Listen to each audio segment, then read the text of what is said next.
Bonjour à tous, alors nous avons ici un petit gonfleur portable complètement autonome puisqu'il est rechargeable.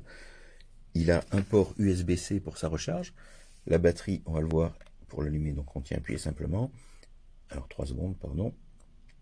Voilà. Ici vous avez le niveau de batterie, alors en vert vous êtes au-delà de 60%. En dessous il passe en jaune de 30 à 60% et en rouge de 0 à 30%. Alors il s'arrête tout seul au bout de 3 minutes d'inutilisation. Vous pouvez bien sûr changer d'unité. Là je suis en barre, on peut passer en KPA ou en PSI. Moi je me mets en barre. Alors ici on peut aussi choisir des modes préprogrammés, hein, pour le vélo, pour des ballons, pour personnifier.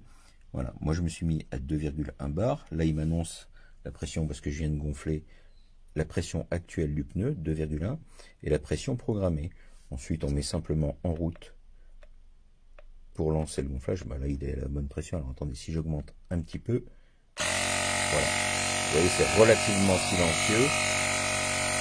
Et pour ajuster la pression, ça prend quelques secondes. Alors ça dépend évidemment de la taille du pneu. Ici, ce sont des pneus larges, donc ça prend un peu plus de temps pour ajuster.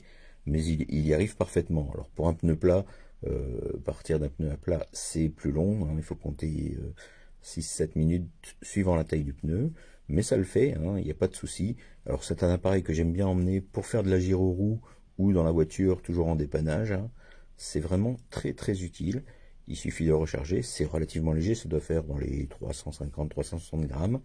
Il est livré alors avec sa petite housse souple de transport, et il y a quelques embouts pour les vélos, pour les ballons, les matelas pneumatiques, etc. Il y a un câble USB-C. Alors il n'y a pas de chargeur bien sûr, il faut juste vous servir de votre chargeur de téléphone. Mais vous voyez, c'est extrêmement compact, vraiment très pratique à l'usage. Une petite chose que j'ai omis de vous dire, si vous tenez le bouton unité appuyée, vous avez une petite LED, bien pratique quand on est dans le noir et qu'on a un petit souci de pneumatique. Ça c'est bien pour l'éteindre, on tient 3 secondes appuyé et il passe en off. Non. Alors attendez, j'ai mal appuyé, voilà, il s'éteint tout simplement. Alors si vous ne l'utilisez pas, comme toujours avec les batteries, il faut le laisser recharger tous les 3 mois, vous donnez un petit coup de charge afin que la batterie ne reste pas vide, hein, la batterie lithium-ion. Voilà.